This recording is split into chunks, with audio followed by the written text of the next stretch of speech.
आप मैं मानता हूँ अधीर रंजन चौधरी जो है वो एक सच्चे सेकुलर नेता है। आप ही को तो फायदा होता है। सच्चे सेकुलर नेता है।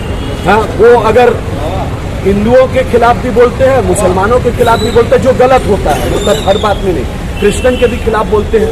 लेकिन इतना सेकुलर इंसान को अगर बहरमपुर हरा देता है तो आप क्या मानेंगे? आपको नहीं लगता अगर जनता अगर हरा रही है तो जनता में कहीं ना कहीं ये मैसेज दिया है कि अधीर रंजन चौधरी की वजह से तृणमूल कांग्रेस को और जो 35 से 36 5-6 सीट और मिल सकती थी वो नहीं मिला।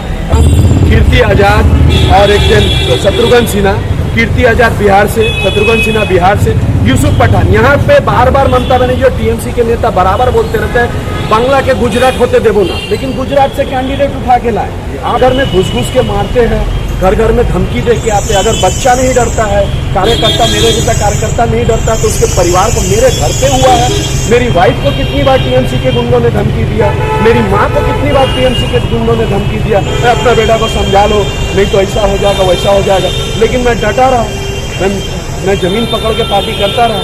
इसलिए आज परिस्थिति ये है कि उनकी आज हिम्मत होती नहीं है। लेकिन यहाँ पे डर की जो खेला खेलने के लिए 2 टीम चाहिए, आप अकेले में तो नहीं खेल सकते हैं। अगर ज़्यादा 1 मिनट मैं अपना बात कंप्लीट कर लूँ, 2 टीम चाहिए। फुटबॉल का एग्जांपल ले लूँ तो भाई आपके टीम में 11 प्लेयर, आपकी अर्जेंटीना की टीम है, मेरी मोहन बगान की टीम है या ईस्ट बंगाल मोहम्मदन की टीम है, ठीक है, मेरे में भी 11 जन होने चाहिए। दूसरे टीम में प्लेयर, अरे आपके पास मेसी होगा, रोनाल्डो होगा, हमारे पास बाइचुंग भूटिया, सुनील छेत्री को भी रहने दीजिए। आप घर घर में घुस घुस के मारते हैं, घर घर में धमकी दे के आते। अगर बच्चा नहीं डरता है, कार्यकर्ता मेरे जैसा कार्यकर्ता नहीं डरता तो उसके परिवार को, मेरे घर पे हुआ है, क्या बना उसको दे दे। कब भाभी अच्छी खाना बनाई है, क्या कर रहे पाया खाना बनाई भाभी? नहीं बाबू देखो ना तबियत खराब तो हॉस्पिटल चले गए। अच्छा भाभी हम बनाए, सब्जी बनाए भाभी, यही तो इंडिया आशीष है कि नहीं? तो हम गए, कहा बाबू तुम्हारी तबियत खराब है बेटा? हाँ भाभी तबियत खराब, कहाँ बनाई हो? हमने चावल बनाए हैं, सालन। अच्छा तुम मछली बनाए खाओगे? हाँ जरूर खाएंगे भाई, प्लीज कर सकते हैं। माइक्रो मैनेज में आप मिस्त्री को पकड़ के हाथ, आशीष प्रधानमंत्री जाके मिस्त्री का हाथ पकड़ के नहीं कर सकते हैं। बात समझिए, आप या तो क्या परिस्थिति होगी पता है, आप प्रधानमंत्री आपको मेरी तरह बनना पड़ेगा। घर का नल खराब होता है तो ठीक करना पड़ेगा खुद। आप मिस्त्री को मिस्त्री जैसे तो लगा के चला गया। आप समझिए, आपको अपनी जिम्मेदारी समझनी है। अरे जनता अपनी जिम्मेदारी, जरूरी जिम्मेदारियां है। जमीन बनाने का मेरा काम तो नहीं है ना, हम खाना बनाने का काम। आशीष जिम्मेदारी आप देखिएगा, तो आप खाना अच्छा बनाते हैं जैसे, ठीक है, तो जो जमीन बना रहा है, जो जमीन बना रहा है, जो जमीन बना रहा है, उसको तो दायित्व लेके बनाना चाहिए ना।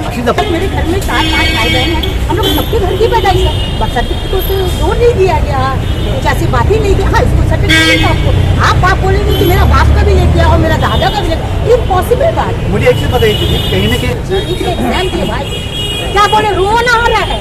पॉलिटिक्स तो पॉलिटिक्स कहते हैं, इसमें पढ़ा एजुकेशन अभी भी बता देंगे आप। मेरे बच्ची ने HSC पास किया, अच्छे डिवीजन किया और अभी नीट की दोनों डिवीजन की मेरी बच्ची, ऐसी बात नहीं है। तो ज़्यादा मार्क्स नहीं आया, ठीक है हम समझ रहे हैं, लेकिन जिसका आया है भाई, किस जद्दोजहद के रात और जब अपनी बच्ची को देखते हैं, दूसरे भी बच्चे ने इस तरह से किया होगा, इस तरह का पूरा हमारी जद्दोजहद। अब सोच रहे आप पॉलिटिक्स कीजिए ना भाई, क्यों बच्चों से आपको लगता है मोदी जी ने पेपर लीक करवाया? होता इसलिए मैं आपको बता रहा हूँ, ये कुछ लोगों को फायदा पहुंचाने के लिए बड़े बड़े नेता, आज तेजस्वी यादव जो इंडिया अलायंस गठबंधन का हिस्सा है, उनका नाम उठ के आ रहा है। हजारीबाग से 2 डॉक्टर पकड़े गए, मैं नाम नहीं लूंगा, मैं तो दीदी फिर बोलेंगी हिंदू मुसलमान कर रहे हैं, ठीक है, नहीं बोलूंगा। इनको हिंदू मुसलमान से ऐतराज है ना, तो दोनों मुस्लिम है जिन्होंने पेपर लीक करवाया था नीट का, ठीक है, हजारीबाग से पकड़े गए हैं, ठीक है। इनको एक्शन चाहिए, क्या पता है यहाँ पे कोई दूसरा अत्याचार करने वाला सरकार रहे ना तो कोई कुछ बोलने नहीं जाता है, लेकिन जो सरकार काम कर रही है ना उनसे बार बार जवाब मांगा जाता है, उनसे यही अपेक्षा रखी। और मैं मानता हूँ ये अपेक्षा रखनी चाहिए लोगों को कि मोदी जी डंडा घुमाएंगे और प्रॉब्लम सॉल्व हो जाएगा, लेकिन हकीकत में ऐसा नहीं होता। मुझे एक चीज बताना, बच्चे सुसाइड करने पे तुल रहे, मत करे प्लीज, मत करे। आप जैसे पेपर बना रहे वैसे पेपर बनाए, अच्छे से बनाए, सबके साथ करे बच्चे। कितना मन जद्दोजहद से माँ बाप बच्चे को पालता है, परवरिश करता है, और बच्चे मैंने बोल रहे कि मैंने इतना हमेशा भाई आप रो क्यों रहे हैं? आप इन लोगों को नहीं आपको रोना नहीं है, रोना उन लोगों का है जिन्होंने ठीक करवाया। हर एक बात अपने हिंदू मुसलमान हिंदू को पूछ नहीं पाए, आप भी इंसान अब भी इंसान, इसी धरती में बचपना से यही अभी हम अपनी बात कर रहे हैं, अपना बाप दादा भाई हम खुद जो पैदा, मेरा छोटा भाई पैदा हुआ घर में ही पैदा हुआ, कोई ऐसा रूल रेगुलेशन नहीं था कि आप जाके इसका बर्थ सर्टिफिकेट बनाइए, हर नासी के बाद वहाँ डॉक्टर वहाँ बोला बीमार हुए तो ही डॉक्टर आपने कॉन्स्टिट्यूशन पढ़ा है वहाँ? इतना दिल इतनी मोहब्बत है। आज प्लीज भाई हम रिक्वेस्ट करते हैं हाथ जोड़ जोड़ के, बीजेपी का हम यही नहीं बोल रहे हैं कि वो खराब कर रहे हैं, कोई भी कर रहा है, हिंदू मुसलमान ना हिंदू मुसलमान ना करे, हिंदू मुसलमान ना करे। हम लोग आप जानते हैं मेरे बगल में हिंदू रहती है, ये रियासत में अच्छी बात है, देश को तरक्की करना। हाँ अच्छी पहचान गई आपको। तो मैं तो यही तो प्यार मोहब्बत है दादा। आप भाई देखिए टॉपिक चलता है वो डिबेट में उत्तेजना रहती है, होना भी चाहिए। अभी देखिए थोड़ी सी बात बोल रहे हैं, हम बुरा नहीं मानेंगे, हम लोग कॉलेज में मैंने अवतार करते थे, इतनी खुशी की बात, हमारे बोलेंगे नहीं वो हिंदू भाई है बहन है, सब मिल के एक साथ, हम सुंदर कॉलेज से के स्टूडेंट है, इतने अच्छा से उन लोग इंतजाम करते थे, इतना दिल इतनी मोहब्बत है। आज प्लीज भाई हम रिक्वेस्ट करते हैं हाथ जोड़ जोड़ के, बीजेपी का हम यही नहीं बोल रहे हैं कि वो खराब कर रहे हैं, कोई भी कर रहा है, हिंदू मुसलमान ना। मोदी अंसारी है और आप देख रहे हैं स्टेटस टीवी। आज के इस वीडियो में हम लोग बात करेंगे मोदी 3.0 की, जहाँ पर एक तरफ प्रधानमंत्री नरेंद्र मोदी ने कहा था अब की बार 400 पार, लेकिन उन जाती आंकड़ों से प्रधानमंत्री नरेंद्र मोदी 160 सीट पीछे रह गए। इसके अलावा प्रधानमंत्री नरेंद्र मोदी ने ये भी कहा था विपक्ष यानी कि कांग्रेस 50 के नीचे सिमट जाएगी, लेकिन असल में 50 से का डबल हो गया, यानी कि 100 के लगभग सीट आ गई। विपक्ष अब पहले से मजबूत है। इसी को लेकर हम लोग हमारे साथ बात करने के लिए बहुत ही खास मेहमान जुड़े हैं, उनसे बात करेंगे और ये समझने की कोशिश करेंगे आखिर इस बार जो मोदी 3.0 है क्या खास बात उसमें रहेगी, और प्रधानमंत्री नरेंद्र मोदी ने जो वादा किया था पहले 100 दिन में जो बड़े कामों का, उस काम का क्या होगा, क्या प्रधानमंत्री नरेंद्र मोदी वो बड़ा फैसला ले पाएंगे या कहीं न कहीं उनको गठबंधन पर डिपेंड होना पड़ेगा। सबसे पहले दादा आपका तो बहुत धन्यवाद, आपने अपना टाइम दिया था।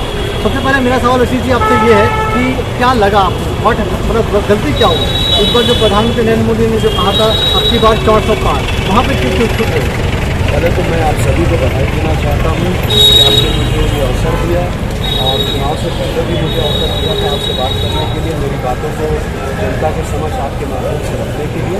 इसका मैं फिर से धन्यवाद करता हूँ, और दूसरी बार आपको धन्यवाद, आपकी टीम को धन्यवाद करता हूँ कि इस बार भी तीसरी बार भारत के इतिहास में कोई दूसरा ऐसा प्रधानमंत्री हुआ जो तीसरी बार प्रधानमंत्री की कुर्सी पर बैठा है, और वो है नरेंद्र मोदी, नरेंद्र दामोदर दास मोदी।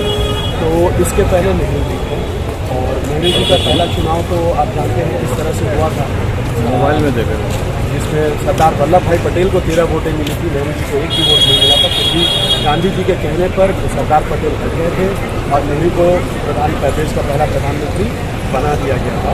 लेकिन दादा आप देखिए, आप फिर पहले चले गए, बात तो हम लोग अभी की करेंगे। जी मैं बता दूं। हाँ, लेकिन एक बात ये बताइए, अभी जो सरकार बनी है 2014 में मोदी की पूर्ण बहुमत थी, तो मोदी 3.1 था, फिर 2019 में आएगा 1.0 था, फिर अभी 2019 में इलेक्शन आई, फिर 2.0 गया, लेकिन इस बार NDA 3.0 है। कहीं ना कहीं इसमें मोदी कहीं ना कहीं तो पीछे हो गए ना। देखिए भाजपा की सरकार कभी भाजपा की सरकार नहीं बोलते हैं, वो NDA की ही सरकार है, हम अपने सहयोगी दल के साथ कभी भी भेदभाव नहीं करते। ये हमारा आचरण है, ये हमारे पार्टी का जो विचारधारा है उसमें ही सम्मिलित है कि अगर हम भी अगर खुद से स्वयं से अगर बहुमत का आंकड़ा पार करते, फिर भी आपने पुराने मोदी 1.0 में भी देखा है, मोदी 2.0 में भी देखा है कि हमारी जो भाजपा की जो संख्या थी 282 थी, उसके बाद 303 थी, उसमें भी अन्य दल शरीक दल जो थे उनके नेता मंत्री बनाए गए थे। और ऐसा कुछ भी नहीं है कि पहले भी NDA सरकार थी, और कभी भी प्रधानमंत्री जी ने ये नहीं कहा कि मैं हूँ, मतलब मैं हूँ या फिर और कोई नहीं है, इस तरह का कोई बात नहीं है। भाजपा का जो गठबंधन है, NDA का गठबंधन है, वो शुरू से जैसा चला है वैसे चला। लेकिन दादा आपको याद होगा आखिरी बार जो हमने आपसे कहा था, आपसे बात हुई थी, आपने कहा था नीतीश कुमार उस वक्त दूसरे पाले में थे, अभी नीतीश कुमार आपके साथ आ गए, ठीक है, आपको लगता है कि नीतीश कुमार भरोसे के लायक है और कहीं न कहीं प्रधानमंत्री नरेंद्र मोदी को 5 साल वो तंग नहीं करेंगे, आपको लगता है? देखिए पहला मैं आपके प्रश्न का उत्तर दूं कि 400 जो अब की बार 400 पार जो था वो एनडीए केंद्र पक्ष से नारा था और हम ये अपेक्षा कर रहे थे कि 400 पार होगा और इस तरह के अनुमान भी थे। लेकिन देखिए लोगों को प्रलोभन देकर अभी जिस तरह आप एक देखे होंगे कि जो 15 लाख की बात करते थे वो 15 लाख कभी मोदी जी से मांगने नहीं गए। अभी खटाखट वोट चल रहा है, लेकिन खटाखट जिन्होंने 8,500 जो बोला था, आप जाके देखिए कांग्रेस पार्टी ऑफिस के सामने या अन्य राज्य जहाँ पे कांग्रेस की सरकार है वहाँ के कॉरपोरेशन के सामने या फिर उनके सरकारी भवन के सामने लोगों का तांता लगा हुआ है। 42 डिग्री 45 डिग्री धूप में लोग वहाँ पे उनसे पैसे मांगने जा रहे हैं। तो ये जो लालच की राजनीति है ना, ये ज़्यादा दिन नहीं चलती है। उन्नति की तरक्की की राजनीति ही देश भारत में चलेगी और आने वाले दिनों में हो सकता है हम लोग इस बार कम सीट लाएं, हो सकता है जनता के आशाओं पर हम खरे नहीं उतरे किसी कारणवश, उसकी समीक्षा चल रही है। और रही बात ये कि मोदी जी 3.0 में गठबंधन की सरकार है, एनडीए की गठबंधन की सरकार है। एक तरफ नीतीश जी है, एक तरफ चंद्रबाबू नायडू जी हैं और भी कई सारे दल हैं जो सपोर्ट कर रहे हैं भारतीय जनता पार्टी को। लेकिन मैं आपको विश्वास दिलाना चाहता हूँ कि ये सरकार कहीं भी आज से 6 महीने ले लीजिए या 3 साल ले लीजिए, 5 साल, ये सरकार पूरी 5 साल चलेगी। और नीतीश जी का जो बात आपने कहा, आपको बता दूं नीतीश जी का ये अभ्यास रहा है कि वो सत्ता में बने रहना चाहते हैं, इसमें कोई दो राय नहीं है। और उनके पक्ष में कुछ ना कुछ ऐसा मतलब नंबर ऑफ सीट्स की बात करें तो बिहार में अभी भी वो मतलब 3rd लार्जेस्ट पार्टी के रूप में आफ्टर बीजेपी और आरजेडी के बाद 3rd largest party Nitish Kumar है, जो कि गठबंधन की जो नीति है, जो हम राजधर्म जिसे कहते हैं, राजधर्म का पालन करते हुए ही नीतीश कुमार जी को भाजपा की अधिक सीट होने के बावजूद भी उन्हें मुख्यमंत्री बिहार का बनाया गया। और दूसरी बात मैं आपको बता दूं कि नीतीश कुमार जी जब महागठबंधन छोड़ के आए, बिहार की महागठबंधन जिसमें छोड़ के आए, आप लोगों ने बुलाया उनको, वो छोड़ के ही आए। क्योंकि मैं इसके पीछे की बात, अब जो नीट पे आ रहे थे ना, हम नीट पे आएंगे, पहले उन्हें बिहार से फिर राजस्थान उनको समझ में आ गया था कि लालू जी खुद हो या तेजस्वी जी खुद हो, ये इन लोग का सरकार बिना घोटाले बिना गुंडागर्दी के नहीं चल सकता है। आपने देखा हुआ नीतीश कुमार जी के डिस्ट्रिक्ट में ही जो पुल बन रहा था, वहाँ के 2 इंजीनियर को तोलाबाजी, जिसको हम बंगाल में तोलाबाजी या बिहार में बोले तो उगाही नहीं देने के कारण उनकी हत्या कर दी गई। ये धीरे धीरे नीतीश कुमार जी समझने लगे थे कि इनके साथ अगर रहेंगे तो हम ज़्यादा दिन जनता के बीच में, जनता के दिल में जगह बना के नहीं रख पाएंगे। और इसीलिए उन्होंने आरजेडी को छोड़ के, तेजस्वी को छोड़ के हमारे साथ भारतीय जनता। आप मुझे ये बताइए, अगर बीजेपी इतनी स्ट्रॉन्ग थी, इतनी मजबूत थी, तो आपको नीतीश कुमार की जरूरत क्यों पड़ी? नीतीश कुमार इससे पहले भी भारतीय जनता पार्टी को एक बार छोड़ चुके हैं, फिर यहाँ पर आए, फिर छोड़ चुके हैं। नीतीश कुमार ही आपको जरूरत क्यों थी? अगर आपको लगता है कि आप नरेंद्र मोदी का नाम बहुत मजबूत है, वहाँ पे बिहार में पूरा नाम बहुत मजबूत है, तो नीतीश कुमार ही क्यों? आपको पहले लग गया था कि कहीं ना कहीं इस बार 40 सीटों में कुछ ना कुछ गड़बड़ी आपको लग रही थी, पहले आप भाप लिए थे और नीतीश कुमार को अपने पाले में ले आए, आप ऐसी तो बात थी सर? जी, आपने पहले देखा होगा हमने जो 5 सीटें लोजपा को दी, चिराग पासवान को, वो 5 पे 5 लेके आए। कारण क्या? अगर हम लोजपा को 5 सीटें देते हैं, जब सीटों का बंटवारा होता है और लोजपा को हम 5 सीटें देते हैं और लोजपा 5 की 5 सीटें के आती है, तो आप इससे अंदाजा लगा सकते हैं कि गणना कहाँ तक चलती है। लेकिन आप लेकिन जैसा कि मैंने बताया, राजधर्म है, तो यहाँ पे एक सीटों का बंटवारा चलता है और इसलिए जो सीटें दी गई और हार जीत तो लगा रहता है, जैसे खेल के मैदान में हो या फिर राजनीति के मैदान में हार जीत लगा रहता है। और आपको एक बात बता दूं, या तो भाजपा जीतती है या तो सीखती है। हम लोग थोड़ा कम सीट लाए हैं तो हम फिर से सीखेंगे, फिर से जमीन पे उतरेंगे, फिर से लड़ाई लड़ेंगे और फिर आपको बताता हूँ, वचन देता हूँ कि 2029 में 400 पार करके। नहीं, ये तो वचन तो ठीक है। मुझे एक चीज़ बताइए कि बिहार में आपको नीतीश कुमार की जरूरत पड़ गई, आपको पहले लग गया था, आपने नीतीश कुमार को ले लिया। आप नीतीश कुमार पे क्यों बात कर रहे हैं? धीरे धीरे हम राजस्थान में भी आ रहे हैं, फिर उसके बाद बंगाल में भी आएंगे। आप राजस्थान में देखिए, राजस्थान में कुछ महीने पहले ही वहाँ पे आपकी सरकार बनी, ठीक है। हिंदू पॉपुलेशन की बात करें तो 80% से 75% वहाँ पे हिंदू पॉपुलेशन है, लेकिन फिर भी वहाँ पर माना ये जा रहा था कि वहाँ पे 29 सीटें जो पिछली 2 बार मिली थी, इस बार भी आपको मिलेगी। राजस्थान में क्या गलती हुआ आप लोगों से?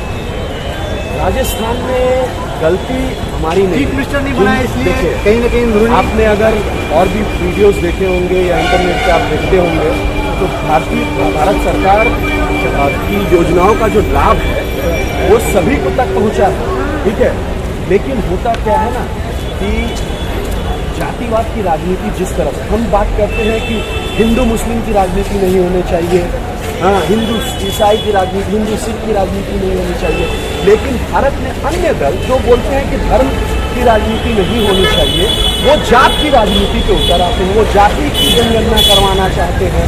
वो मूल तरीके से एक जो आधार है पूरे देश का उसको तोड़ना चाहते हैं, जाति के आधार पर बांट के। हम यहाँ कहते हैं कि भाई जाति नहीं होनी चाहिए, लेकिन अन्य दल जो विपक्षी दल है, कांग्रेस ले लीजिए, आरजेडी ले लीजिए या साउथ की दलें ले लीजिए या जितने भी कांग्रेस शरीफ इंडिया अलायंस की जो है वो लोग हमेशा से इसी बात को घुमा फिरा के डाल रहे हैं कि जाति के आधार पर। जाति किसमें है? जाति मुसलमानों में भी है, लेकिन मुसलमान एक रहते हैं। लेकिन जाति हिंदू में है, वहाँ पे यादव बढ़ जाता है, ब्राह्मण बढ़ जाता है, क्षत्रिय बढ़ जाता है, कुर्मी बढ़ जाता है, कोयरी बढ़ जाता है। तो उनको ये चीज़ दिख रहा है कि हम अगर हिंदुओं को तोड़ें तो शायद हम सरकार में आ सकें। उनका प्रमुख उद्देश्य सरकार में आने का एक ही है। आपने तो पहले भी कांग्रेस की सरकारें देखी हैं, 2004 से लेकर 2014 तक थी। कितने सारे घोटाले गिना सकता हूँ आपको, सत्यम स्कैम, कॉमनवेल्थ, गोल्ड, 2G, सारा कुछ ले लें। अभी आप पिछले 10 साल में आप एक स्कैम दिखा सकते हैं जो हम 10 साल में भी आएंगे, स्कैम्स में भी आएंगे। जब स्कैम्स की बात कर रहे हैं तो 10 साल में आपने बहुत सारे काम किए होंगे, जब काम हुआ होगा उसके बाद ही स्कैम आएगा। तो अभी आप देखिएगा, अब देखिए आपने राजस्थान क्या कहा, बंगाल में आई, ठीक है, बंगाल में आपने देखिएगा प्रधानमंत्री नरेंद्र मोदी को बहुत उम्मीदें थी यहाँ से सीट मिलने की, ठीक है। 27 बार उन्होंने यहाँ पर आया, यहाँ पे आपने छोटा मोटा रैली किया, यहाँ पे रोड शो भी आप देखिएगा, एक दिन पहले जिस तरीके से रोड शो हुआ था, तो लग रहा था कहीं ना कहीं इस बार 30 पार हो जाएगी। आपको क्या लगता है यहाँ पर क्या गलती हुई बीजेपी से? गुटबाजी थी यहाँ पे भी जाति धर्म चल रहा था। कि बंगाल में एक अच्छी बात है कि यहाँ पे जाति धर्म की राजनीति बहुत जरूरी होती है, इसके लिए मैं बहुत बहुत धन्यवाद देना चाहता हूँ बंगाल की जनता को। लेकिन यहाँ पे जो राजनीति होती है वो जाति धर्म से भी परे है। यहाँ पे राजनीति मारपीट, गुंडागर्दी की राजनीति है। आप अगर किसी और दल को करते हैं, यहाँ पे दीदी बोलती है खेला हवे, टीएमसी बोलता है खेला हवे। खेला खेलने के लिए 2 टीम चाहिए, आप अकेले में तो नहीं खेल सकते हैं। अगर ज़्यादा 1 मिनट मैं अपना बात कंप्लीट कर दूँ, 2 टीम चाहिए। फुटबॉल का एग्जाम्पल ले लूँ तो भाई आपके टीम में 11 प्लेयर, आपकी अर्जेंटीना की टीम है, मेरी मोहन बागान की टीम है या ईस्ट बंगाल मोहम्मदन की टीम है, ठीक है, मेरे में भी 11 जन होने चाहिए। लेकिन आप क्या करते हैं, आप क्या बोलते हैं उसको, खेल में जो रेफरी नहीं, जो खेल में दूसरा टीम नहीं उतरता है तो वॉक ओवर, ठीक है, आप उस तरह की परिस्थिति बनाते हैं। आप दूसरे टीम में प्लेयर, अरे आपके पास मेसी होगा, रोनाल्डो होगा, हमारे पास बाइचुंग भूटिया, सुनील छेत्री को भी रहने दीजिए। आप घर घर में घुस घुस के मारते हैं, घर घर में धमकी दे के आते हैं। अगर बच्चा नहीं डरता है, कार्यकर्ता, मेरे जैसा कार्यकर्ता नहीं डरता तो उसके परिवार को, मेरे घर पे हुआ है, मेरी वाइफ को कितनी बार टीएमसी के गुंडों ने धमकी दिया, मेरी माँ को कितनी बार टीएमसी के गुंडों ने धमकी दिया, अपना बेटा को समझा लो, नहीं तो ऐसा हो जाएगा, वैसा हो जाएगा। लेकिन मैं डटा रहा, मैं जमीन पकड़ के पार्टी करता रहा। इसलिए आज परिस्थिति ये है कि उनकी आज हिम्मत होती नहीं है। लेकिन यहाँ पे डर की जो राजनीति है, उसके अलावा जो फ्रीबीज की राजनीति, आप देखिए आज 13 साल हो गए ममता बनर्जी की सरकार को, आज एक ठेला बनाने का कारखाना बंगाल में नहीं लगा है। उसके बाद ठेला बनाने का कारखाना नहीं लगा है, लेकिन पूरा हॉकर हटाया जा रहा है। हॉकर आया कहाँ से? आप अगर इंडस्ट्री देते, आप अगर जॉब देते तो हॉकर नहीं बैठता। किसी को जरूरत है, यहाँ पे एक दीदी खड़ी है, ये कभी चाहेंगी कि मेरा भाई हॉकरी करे? अगर उसके पास अच्छा नौकरी रहेगा तो 1000 रुपया आप लक्ष्मी भंडार में दे रहे हैं, साल का 12,000 रुपया होता है। लेकिन आपका बेटा, भाई, जो भी घर में आपका पुरुष है या फिर महिला है, उनको अगर एक नौकरी मिलती है, 15,000 रुपये की भी नौकरी मिलती है, तो साल का 1,80,000 रुपया होता है। वो बेटर है कि नहीं बेटर? ममता बनर्जी तो नौकरी तो दे नहीं पा रही है, उसके अलावा बड़ा बात। लेकिन एक चीज़ आप बताइए, ममता बनर्जी का 1000 बोलिएगा तो बीजेपी के तरफ से जो नेता, बड़े नेता, उनका भी ये कहना है कि जब हमारी सरकार आएगी तो 3000 रुपये हम देंगे। तो फ्रीबीज का जो आपका जो चलन जो दिल्ली से स्टार्ट हुआ है तो हर दिल्ली से नहीं, आपका फ्रीबीज ज्यादातर साउथ से स्टार्ट होता है। हाँ, साउथ से स्टार्ट होता है, जहाँ पे प्रेशर कुकर तो कुछ पूरा फ्री वहाँ तो पूरा दहेज का पूरा सामान ही दे दिया। लेकिन आप यहाँ पे आइए, हम लोग अपना सब्जेक्ट करते हैं। मुझे एक चीज बताइए, यहाँ पर आपको कहीं नहीं कि अधीर रंजन चौधरी की तरफ से आपको बीजेपी के साथ कोई तालमेल था? बहुत सारे लोगों का ये कहना है कि अधीर रंजन चौधरी अगर तृणमूल कांग्रेस के साथ अगर उनका गठबंधन हो जाता तो बीजेपी हो सकता है 5 से 6 और हट जाता। नहीं हुआ, आप होने नहीं दिए। बंगाल में दोस्ती, बंगाल में कुश्ती और दिल्ली में दोस्ती, ये तो बीजेपी चलता है। कुछ लोगों ने मुझे ये कहा कि बीजेपी ने होने नहीं आप दिया। एक बात बताइए, बहिरागतो का नारा चलाती है टीएमसी। आज यूसुफ पठान, कीर्ति आजाद और एक दिन शत्रुघ्न सिन्हा, कीर्ति आजाद बिहार से, शत्रुघ्न सिन्हा बिहार से, यूसुफ पठान। यहाँ पे बार बार ममता बनर्जी जो टीएमसी के नेता बराबर बोलते रहते हैं बांग्ला के गुजरात होते देवो ना, लेकिन गुजरात से कैंडिडेट उठा के लाए। आप, मैं मानता हूँ अधीर रंजन चौधरी जो है वो एक सच्चे सेकुलर नेता है। आप ही को तो फायदा होता है। सच्चे सेकुलर नेता है। हाँ, वो अगर हिंदुओं के खिलाफ भी बोलते हैं, मुसलमानों के खिलाफ भी बोलते हैं, जो गलत होता है, मतलब हर बात में नहीं, क्रिश्चियन के भी खिलाफ बोलते हैं। लेकिन इतना सेकुलर इंसान को अगर बहरमपुर हरा देता है तो आप क्या मानेंगे? नहीं, आपको नहीं लगता अगर जनता अगर हरा रही है तो जनता में कहीं ना कहीं ये मैसेज दिया है कि अधीर रंजन चौधरी की वजह से तृणमूल कांग्रेस को और जो 35 से 36 5-6 सीट और मिल सकती थी वो नहीं मिला? अच्छा, ये आप प्रमाणित कर सकते हैं? प्रमाणित तो होता नहीं है दादा, आप भी जानते हैं, सब कुछ जमा होता है। मैसेज कैसे जाता है जनता में? तो पूरा माहौल यही है कि अधीर रंजन चौधरी कहीं न कहीं बीजेपी के साथ मिलेगा जाता है। पता है कैसे? टीएमसी के ऑफिस से फोन आता है कि আপনি যদি বিজেপি কে জিতাবেন তাহলে লক্ষ্মী ভান্ডার বন্ধ হয়ে যাবে, স্বাস্থ্য সাথী বন্ধ হয়ে যাবে, जो कि ये फोन कॉल एक टीएमसी का बंदा जो मेरा फ्रेंड है उसने सुना है।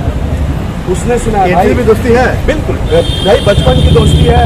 वो उसका दल अलग है, वो डाला ठेला लगाता है, मजबूरी में करना पड़ता है, ठीक है, वो करता है तो कुछ करने का नहीं है, ठीक है, लेकिन वो बताता है। आज भी बता रहा हूँ, आज इतना जो हॉकर वॉकर उठाया गया न्यू मार्केट इलाका में, कम से कम पांच पार्टी ऑफिस है जो फुटपाथ और रास्ता दखल करके बनाया है टीएमसी ने, उसको उखाड़ा गया।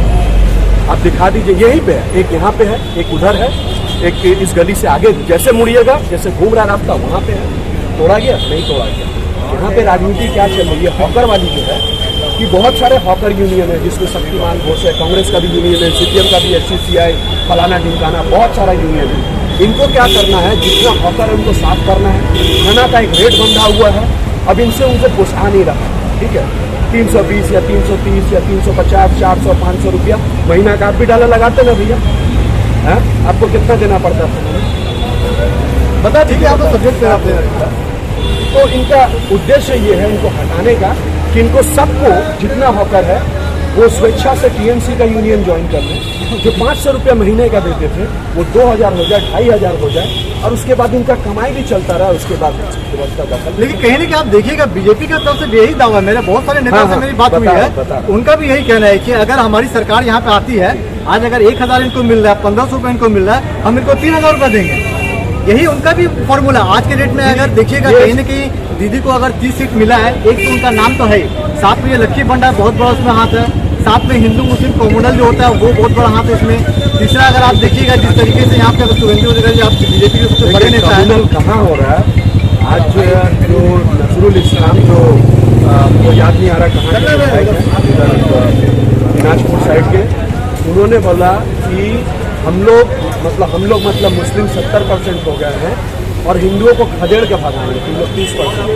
तो तब ये तो लॉ एंड ऑर्डर राजनीति नहीं हो रही है। अगर लॉ एंड ऑर्डर नहीं है तब धर्म की राजनीति। अगर ये चीज उन्होंने कहा है तो उनको पकड़िए, अरेस्ट कीजिए। मोइन भाई, धर्म की राजनीति की धर्म ही है जिसके वजह से पूरे विश्व में 124 क्रिश्चियन देश है, लगभग 56 इस्लामिक देश है, 8 बौद्ध देश है, हिंदू का एक देश है। आपको क्या लगता है हिंदू राष्ट्र होना चाहिए? अगर धर्म की राजनीति नहीं होती ना तो ये 124 क्रिश्चियन देश और 56 इस्लामिक देश और 8 बौद्ध देश नहीं होते, ठीक है। तो अगर जो नेता कहते हैं ना कि धर्म की राजनीति करते, उनसे आपके प्लेटफॉर्म से सवाल पूछिएगा कि हाँ आशीष शर्मा इतना इस जगह का हमसे ये सवाल पूछा था, तो आप लोग क्यों बोलते हैं धर्म की राजनीति? अच्छा, चीज बताइए, मान लीजिए अगर हिंदू राष्ट्र होना चाहिए तो बीजेपी बोलेगी कि उनके मैनिफेस्टो में आप देखिएगा, बीजेपी का मैनिफेस्टो एक बहुत ही अच्छा होता है। भले काम आज हो या 2 साल के बाद हो या 10 साल के बाद हो या 20 साल के बाद, उनके मैनिफेस्टो में लिखा रहता है। लेकिन उनके मैनिफेस्टो में कहीं भी नहीं लिखा हुआ है कि हिंदू राज होना चाहिए। क्यों प्रधानमंत्री नरेंद्र, ठीक है वो ठीक है, आप कहिएगा हिंदू राज बोलेगा, नहीं मैं वही बोल रहा हूँ। आते हैं तो आपको लगता है कि इस बार जो यहाँ पे इलेक्शन का जो रिजल्ट आया, बीजेपी को 12 सीट मिला, कहीं ना कहीं ये पूरा जो मुसलमान का वोट एक तरफ मिला, हिंदू का वोट आपको नहीं मिला बीजेपी, इस वजह से आपको लगता है कि 12 सीट मिली? क्या लगता है? देखिए मुसलमान का वोट हम लोग को बंगाल में नहीं, क्यों नहीं मिलता? आपने कोशिश की, आपने दरवाजा खटखटाया हर मुसलमान की जगह, आप जाके बोले कि एक बार प्रधानमंत्री नरेंद्र मोदी को आप एक बार ट्रस्ट कीजिए, एक बार देखिए। अगर आपके कुछ भैया नेता अगर दिन रात अगर हिंदू मुसलमान करेंगे तो कैसे लोग ट्रस्ट करेंगे? आप वही देखिएगा, आप लोग दूसरी जगह जाइए, मुसलमान नेता होता है, हिंदू उसको वोट देता है? नहीं देता है।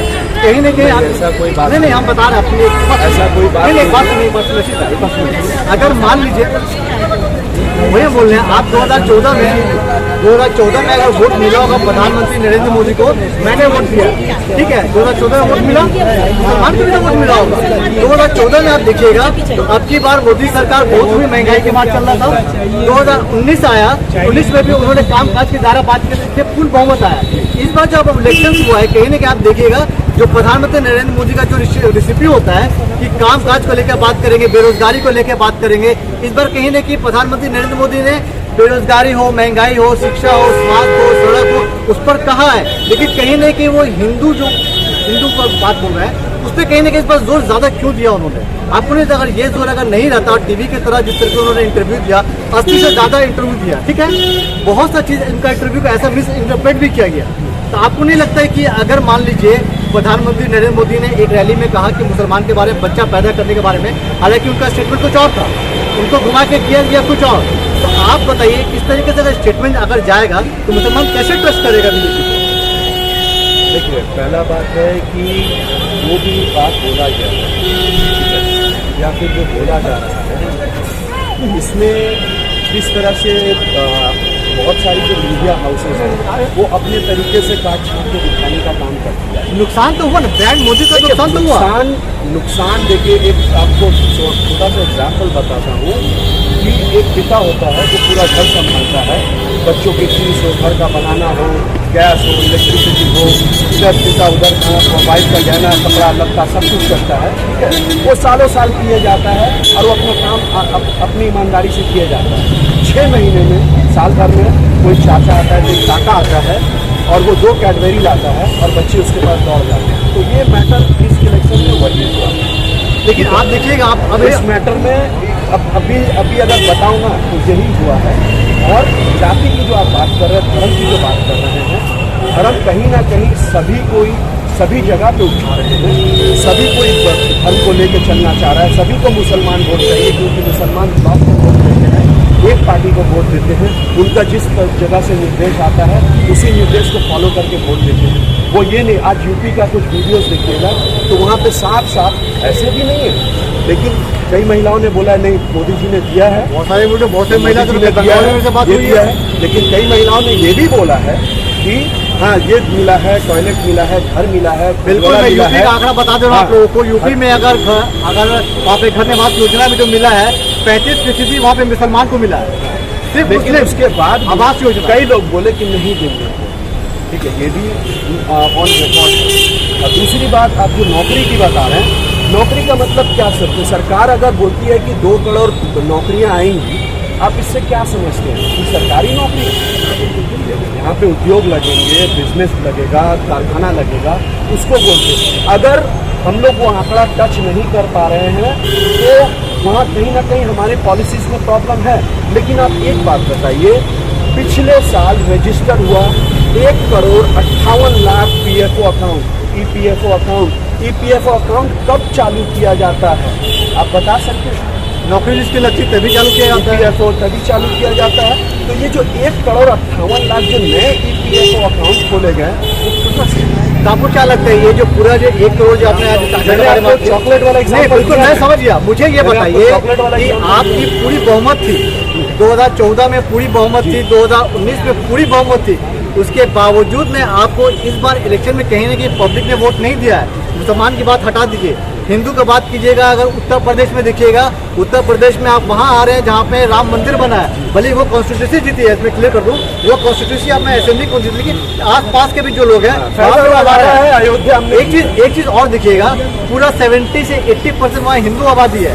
जिस तरीके से मैं यूपी में आप ये नहीं बोल सकते। हम बता रहे हैं, आपको हम बताएंगे, आप देखिएगा यूपी में यूपी में आप around 60-40 का ratio। देखिएगा, आप देखिएगा आंकड़ा में, जो सरकारी आंकड़ा में उसके बारे में बात कर रहा हूँ।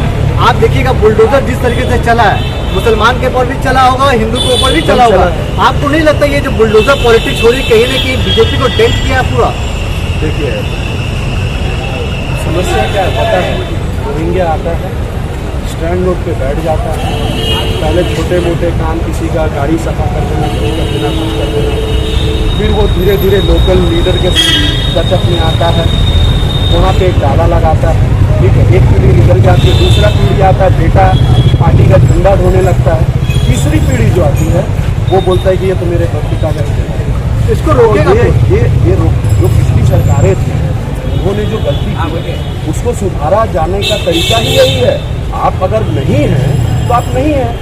हम एक बात पूछना चाहते हैं, ये लोग जो कहते हैं, ममता बनर्जी कहती है कि 40 लाख रोहिंग्या के हमला राख नहीं, ऐसा उन्होंने वर्ड नहीं यूज किया, तो रोहिंग्या को रखेंगे, रोहिंग्या को ये वर्ड रखेंगे, ठीक है। ये बात ऑन रिकॉर्ड है, आप सुन लीजिएगा। बहुत सारी ऐसी बातें ममता बनर्जी जो बोलती हैं ऑन रिकॉर्ड, आगे हमार बाड़ी थे कि भांगा शुरू करो, उनका बाड़ी भी तो दखल के और जमीन पे है, क्यों नहीं टूटा? आप प्रधानमंत्री आपके हैं तो करवा दीजिए बुलडोजर। हम देखिए फेडरल स्ट्रक्चर में राज्य का जो, तो वही चीज मैं बोल रहा हूँ, फेडरल स्ट्रक्चर में बीजेपी को भी तो मानना पड़ेगा बात। बीजेपी को भी ये चीज इस बार 2024 में जो इलेक्शन के जो रिजल्ट आया है उसको ये समझना पड़ेगा। जिस तरीके से बुलडोजर की पॉलिटिक्स हो रही है, आपके घरों तोड़ा जा रहा है, कहीं न कहीं पब्लिक इसको नकार रही है, चाहे वो बंगाल में चले, चाहे वो बिहार में चले, चाहे उत्तर प्रदेश में लगता चले। है आज जो कांड हुआ उसकी वजह से ममता बनर्जी को 2026 में शिकस्त मिलने वाली है। बिल्कुल, अगर पब्लिक को लगेगा कुछ की, अगर क्यों आमदनी नहीं लगेगा? वही चीज मैं बोल रहा हूँ, अगर पब्लिक को तो देखिए नहीं लगेगा तो नहीं उनको भी लगने का बात नहीं। अगर मान लीजिए आज अगर पब्लिक को नहीं लगेगा तो वो हारेंगे वोट, लेकिन आप तो हारे हैं 2024 में, तो कहीं ना कहीं आप इस बात को मानते हैं? मैं नहीं मानता हूँ, क्योंकि देखिए अतिक्रमण कहीं भी इलीगल तो होना है। आप एक बात बताइए, जो लोग इसकी वकालत करते हैं कि हम लोग इसको रखेंगे उसको रखेंगे, उनके घर में एक पागल आदमी घुस जाता है, ममता बनर्जी के घर में पूरी अफरा तफरी मच जाती है। कुछ लोग जो बोलते हैं कि बाहर के लोगों को, रोहिंग्या के या फिर NRC CA नहीं होना चाहिए, उनके बिल्डिंग के बाहर में देखिएगा लिखा होगा सेल्समैन नॉट अलाउड, आपको घुसने नहीं दिया जाएगा, ठीक है। ये जो बड़े बड़े जो अभी आपने कहा जो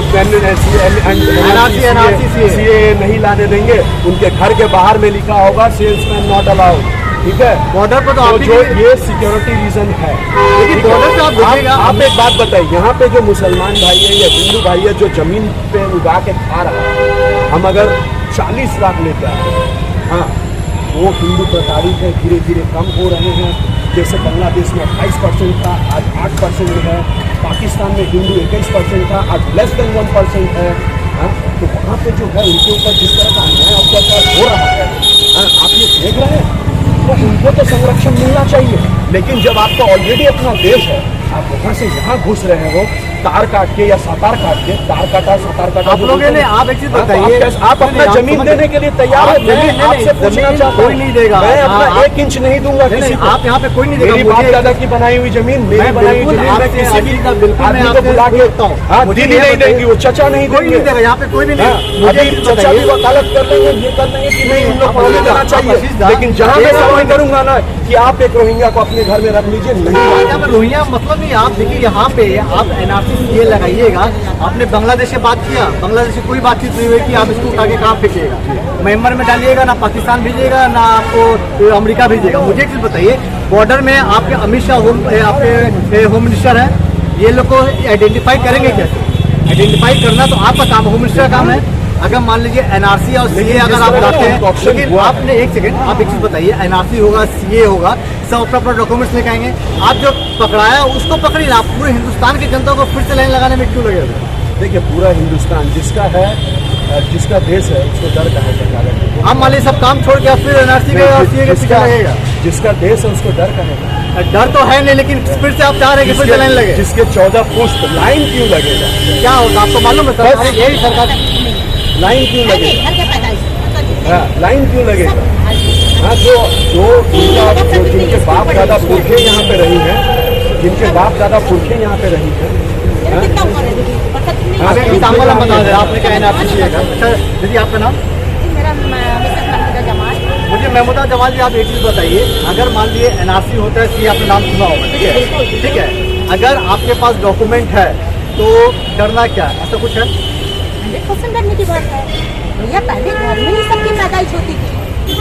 देखिए आप, मेरी खुद की पैदाइश, मेरे घर में 4-5 भाई बहन हैं, हम लोग सबके घर की पैदाइश है। बर्थ सर्टिफिकेट तो जोड़ नहीं दिया गया, कुछ ऐसी बात ही नहीं दी। हाँ, स्कूल सर्टिफिकेट आपको आप बोलेंगे कि मेरा बाप का भी लेके आओ, मेरा दादा का भी लेके, इम्पॉसिबल बात है। मुझे एक चीज़ बताइए दीदी, कहीं ना कहीं एनआरसी होता है या सीए होता है, अगर बाहर से घुसपैठिए आए हैं, ठीक है, तो उनको भगाना चाहिए कि नहीं चाहिए? भगाना चाहिए। देखिए, ये तो गलत है। अगर कोई वहाँ बाहर जा रहा है वो अलग बात है, और ये अभी क्यों नहीं है बाहर से रोहंडिया फलाना ढमाका, क्योंकि नौकरी यहाँ पे नहीं है। हो सकता है कि नौकरी यहाँ पे नहीं है। देखिए, ऐसी कोई बात जो नहीं दीदी है। बोल रही है ना, ऐसी कोई बात नहीं है। नौकरी उसके बाद सरकार ने का नौकरी नहीं ये भी बोल दिया है, जो दीदी बिना बोलेगा आप कागज कहाँ से लाएंगे। नौकरी नहीं देते हैं। आप क्या बाहर से उतर आएंगे और आपको रुका देगा नौकरी? तो इम्पॉसिबल बात है। ये सब फालतू बात है। ये सब देखिए जहन को भटकाने वाली बात है। प्लीज, हम मान रहे हैं कि ऐसा काम कीजिए जो सबकी भलाई हो, सबका दिल में राज कीजिए। देखिए आशीष, आप देखिए, अभी आप देखिएगा, दीदी जो बोली ना, दीदी जो बात बोली ना कि डॉक्यूमेंट कहाँ से लाएंगे। 2 मिनट, देखिए डॉक्यूमेंट सरकार ने ये भी बोला है कि आप जब पैदा हुए थे, आपके आस पड़ोस में लोग तो थे, उन्होंने आपको देखा। नहीं, डॉक्यूमेंट तो प्रूफ। मुझे ये चीज बताइए, वो प्रमाणित करेंगे, प्रमाणित तो हो जाएंगे, हाँ, कोई भी वो यहाँ पे प्रमाणित इतना भी करेंगे, सब प्रमाणित हो जाएगा। घबराने का नहीं। नहीं आशीष साहब, मुझे एक चीज ये बताइए, मुझे ये जानना है, अभी डर की लोगों कोई बात नहीं है कि आपके पास कागज नहीं है। आप एक चीज बताइए, अभी लोगों के पास नौकरियां नहीं है, लोग बेरोजगार हैं, लोग परेशान हैं। आप उस परेशानी में अगर एक और परेशानी अगर डाल दीजिएगा, आपको लगता है कि मान लीजिए आपने एनआरसी लाया, सीए लाया, लेकिन आपके बोलने से होगा क्या? फिर 1000 नेता लोगों को समझाने के लिए चलाएंगे, एटा हो गए, ओटा हो जावे, घर चले जावे, बाड़ी चले जावे। आप समझे क्यों नहीं? आप अगर आपने एक स्टेटमेंट दिया, किस तरीके से पूरा स्टेटमेंट को पूरा तोड़ा जाता है, मोड़ा जाता है। आप समझिए, आप बेरोजगारी की आज बात कीजिए, महंगाई की बात कीजिए, बेरोजगारी की आप अगर एनआरसी की बात अगर आप कीजिएगा, फिर उनके घर में 10 रुपये चलाएंगे, देखो बीजेपी तुमको ये कर देगा, बीजेपी वो कर देगा। आप कहीं ना कहीं ये लगता नहीं कि कहने की आप भरोसा, आप जीतने के बजाय 120 में दीवार खड़ी हो जाएगी इससे। देखिए, आपका नौकरी का भी मसला है, नौकरी का तो बिल्कुल मसला है, आपका घर टपक रहा है वो भी मसला है, वही मसला है, आपकी अम्मी बीमार है वो भी मसला है, ठीक है, आपका भाई काम नहीं करता वो भी मसला है, ठीक है, आपकी बेटी ढंग से नहीं पढ़ती है वो भी मसला है, आपका बेटा बड़ा स्कूल में पढ़ना चाहता है लेकिन आपके पास पैसे नहीं, वो भी मसला है। तो लाइफ में मसले रहेंगे और सभी मसले को एक साथ भी हैंडल किया जा सकता है, और एक को प्रायोरिटी दे के एक को थोड़ा सा बैक सीट पे रख के भी हैंडल किया जा सकता है। ऐसा कोई बात नहीं है कि ये प्रायोरिटी है तो हमको यही करना है। आप ये बोलेंगे कि नौकरी नहीं है तो हम बोलेंगे मिलिट्री वाले ठीक है तुम लोग वापस आ जाओ, तुम्हारी नौकरी छोड़ के मैं किसी और को नौकरी दे देता हूँ, तो वो चल जाएगा। नहीं वो आप नहीं मेरी बात बताइए, आप कहेंगे कि भैया नौकरी तो लड़का लोग को नौकरी नहीं मिलता, रोहित शर्मा तो करोड़ों अरबों कमा रहा है क्रिकेट खेल के, ए भाई तुम मत खेलो, तुम अपना पैसा हमको दे दो, इससे समाधान हो जाएगा। मुझे ये चीज बताइए कि आज नौकरी दिलाने के लिए क्या करना है? मुझे वही उद्योग डालना होगा, कारखाना लगाना होगा। बिल्कुल लग रहा है, आप यूपी देख लीजिए, बताइए यूपी में क्या नहीं बन रहा? गुजरात में गुजरात रह के आप मुझे बताइए, यूपी में अगर फैक्ट्री लग रही है, बेरोजगारी अगर वहाँ पे कम हो रही है, वहाँ पे लोगों को रोजगार मिल रहा है, तो आप उसको पैमाना क्या? पैमाना तो रिजल्ट ही होगा ना। तो रिजल्ट आपको लगता है कि कहीं ना कहीं वहाँ पर रिजल्ट जो आया इस बार, रिजल्ट किसको नौकरी मिलना चाहिए? आप एक बात बिल्कुल जिसके पास नौकरी नहीं है उसका जो क्वालिफाइड है उसको मिलना चाहिए। जो फैक्ट्री होगा तो फैक्ट्री में अगर कुछ बनता है, आपकी मैंने कोई नीट नहीं है, मेरी बड़ी बच्ची नीट के एग्जाम दिए भाई, क्या बोले रोना आ रहा है। पॉलिटिक्स तो पॉलिटिक्स कहते हैं, इसमें पढ़ा एजुकेशन अभी भी बता दें मैं आपको। मेरे बच्ची ने HSC पास किया, अच्छे डिवीजन से किया, और अभी नीट की दोनों डिवीजन की मेरी बच्ची, ऐसी बात नहीं है। तो ज़्यादा मार्क्स नहीं आया, ठीक है हम समझ रहे हैं, लेकिन जिसका आया है भाई, किस जद्दोजहद के रात और हम जब अपनी बच्ची को देखते हैं, दूसरे भी बच्चे ने इस तरह से किया होगा, इस साल का पूरा मानी जद्दोजहद। अब सोच रहे आप पॉलिटिक्स कीजिए ना भाई, क्यों बच्चों से क्यों आपको लगता है मोदी जी ने पेपर लीक करवाया? आपको पता है किसका नाम आया है पेपर लीक में? नहीं, आप जो बता रही हैं ना, पेपर लीक किसने करवा आपको पता है? आएंगे हम नहीं जानते, हम नहीं जानते। आपको नाम बता रहा हूँ। हम उस पर भी आएंगे, उस पर भी आपको नाम हम उस पर भी लेकिन ये आएंगे। सरकार एक मिनट। सबकी मिली भगत है भाई। सरकार आज आप जान रहे हैं आवाज उठाने के लिए। हाँ, मिली भगत ये जो थी, मैं बैठ बता रहा हूँ, कर मैं दिए, जवाब दे रहा आवाज हूँ। उठाने के लिए कि इसमें बात कहोगे, बात टाला जा रहा है, टाला जा रहा है, टाला जा रहा है। क्या बात है भाई? बोलने के लिए टाला खड़े जा रहा हो है? जाते हैं। सुनते, पहले बात सुन लीजिए। अब 8 तारीख को सुन रहे थे हाईकोर्ट की जजमेंट आने वाला है। देखिए क्या होता है। रीनीट की सबको चाहते कि रीनीट एक बार हो, जब लीक हो गई तो रीनीट हो। मुझे एक चीज हाँ? मुझे कहाँ से वो मार्क्स आ गया? बोलिए 700 कितना मार्क्स आ गया? मुझे मेरी एक बच्ची चीज को बताइए हो बाजी, गया। एक छोटा सा एग्जांपल आप जी, जी, बताइएगा। बिल्कुल। 25 लाख बच्चे इसमें एग्जाम दिए, ठीक है? हाँ, 25 लाख आपको नहीं लगता है कि हर बच्चे अगर 25 लाख वैसे भी नौकरी, अगर सरकारी नौकरी खोजेंगे उसके बदले में ये लोग प्राइवेट नौकरी अगर करते, हर चीज़ पे तो सरकार को बदनाम देना ठीक नहीं है। नीट पे अगर गड़बड़ी हुई है तो ना तो ये अगर मान लीजिए कोलकाता में होता तो क्या आपको लगता है कि ममता बनर्जी ने गलत करवाया होगा? कहीं ना कहीं छोटा कोई नेता होता है या छोटा जो भी होता है वो एक्शन नहीं लेना, ये सरकार का दोष है। क्या जी। मुझे एक चीज बताइए कि अभी जो नीट की परीक्षा हुई है, ठीक है, आपको लगता नहीं कि इसके ऊपर जो पॉलिटिसाइज जिस तरीके से कांग्रेस पूरे देश भर में आप देखिए उसको पॉलिटिसाइज कर रही है, ये चीज नहीं होना चाहिए था? नहीं, ये तो आप बता रहे जब ये इसमें जो पेपर लीक हुआ है तो जाहिर इसको खाया नहीं गया, खाया जाएगा किससे? जो बच्चे तैयार होके गए, जो बच्चे इतने मेहनत करके गए, और पता नहीं, हम भी नहीं बता सकते पॉलिटिक्स में क्या हो रहा है। और नीट के पढ़ाई के साथ ना खेले, हमरा बोलने की जरूरत अच्छा, नीट के पढ़ाई के साथ भी होना चाहिए, बाकी और सब किसी कोई भी दे सकते, कोई भी बच्चे का पढ़ाई के साथ नहीं होना चाहिए। कोई भी किसी को, हाँ, किसी भी बच्चे के एजुकेशन के साथ ना खेले। और बस यही है। और क्या मुझे एक चीज बताइए, नीट पे आ गया है तो नीट पे बात करें। एक मिनट दीदी, एक चीज और बताइए कि मान लीजिए परीक्षा के लेकर आपने कहा कि आपके बच्चे मतलब घर में उसका एग्जाम में रोते रोते परेशान हो गए, जिस जी। तरीके से मेहनत कर रहे, ठीक जी। है? मुझे एक चीज बताइए कि अगर यहाँ पे कांग्रेस की सरकार होती या आपकी बीजेपी की सरकार होती, नीट का एग्जाम पहले भी घटना होता था, आज भी होता है। पहले के जो नेता थे वो भी कुछ नहीं करते थे, आज के जो नेता आज भी कुछ नहीं होगा। मुझे एक चीज बताइए कि आप लोग जब वोट देने जाते हैं, ठीक है, आप जब वोट देने जाते हैं तो आपके मन में ये सब होता है कि हम जिसको वोट दे रहे हैं वो कहीं ना कहीं जो तरीके से घोटाला हो रहा है, कैंडिडेट जो है मेरे बच्चों को अच्छा भविष्य दे, उसको देख के आप लोग वोट देते हैं। आप इस वजह से वोट दे देते हैं कि नहीं ये हिंदू है इसको हम वोट नहीं देंगे, मुसलमान के लिए वोट देंगे। आप को लेकर आप वोट देते हैं ना, तो आप मान लीजिए अभी जिसको आपने वोट दिया है, ठीक है, बहुत सारे बच्चे यहाँ पे जिसको उन्होंने वोट दिया है, तो आप लोग की तरफ से कोई ऐसा मतलब रिक्वेस्ट उनकी तरफ गया है कि भैया देखिए हमारे बच्चे की तरह इतने मेहनत की है, आप लोगों ने कैसे कोई आवाज़ उठाई है? ऐसा तो अभी बंगाल में चला है, नीट के बारे से बता रहे हैं। मेरी बच्ची भी गई थी उसमें ये करने के लिए, यहाँ से तो ऐसा कुछ अभी नहीं समझ में आ रहा है। और कहने की बात है कि कोई भी सरकार, किसी किस्म का किसी भी तरह का बच्चों के साथ मैंने एजुकेशन के साथ नहीं करें। मेहरबानी है, हाथ धो के अपील है। बहुत बच्चे मेहनत करते हैं, बच्चे सुसाइड करने पे बच्चे सुसाइड करने पे तुल जा रहे हैं, बच्चे सुसाइड करने पे तुल जा रहे हैं। मत करें प्लीज, मत करें। आप जैसे पेपर बना रहे वैसे पेपर बनाए, अच्छे से बनाए, सबके साथ करें। बच्चे कितना मन जद्दोजहद से माँ बाप बच्चे को पालता है, परवरिश करता है, और बच्चे मैंने बोले कि मेरे इतना हमेशा आप वो क्यों रहे हैं? नहीं, आपको रोना नहीं है, रोना उन लोगों का है जिन्होंने ठीक करवाया। कुछ नहीं भाई, आप भी इंसान, अब भी इंसान। इसी धरती में बचपना से यही अभी हम अपनी बात कर रहे हैं, अपना बाप दादा हम खुद जो पैदा, मेरा छोटा भाई पैदा हुआ घर पे ही पैदा हुआ, कोई ऐसा रूल रेगुलेशन नहीं था कि आप जाके इसका बर्थ सर्टिफिकेट बनाइए। हर कोई नासी के बाहर, वहाँ डॉक्टर, वहाँ बीमार हुए तो ही डॉक्टर। आपने कॉन्स्टिट्यूशन पढ़ा है, वहाँ पे CA/NRC का प्रावधान है कि नहीं है? प्रावधान है कि नहीं, आपने पढ़ा है? एक मैसेज आएगा नहीं है, हम तो ये जमा चीज तो जानना पड़ेगा आपको नियम तो जानना पड़ेगा, नियम तो जानना पड़ेगा।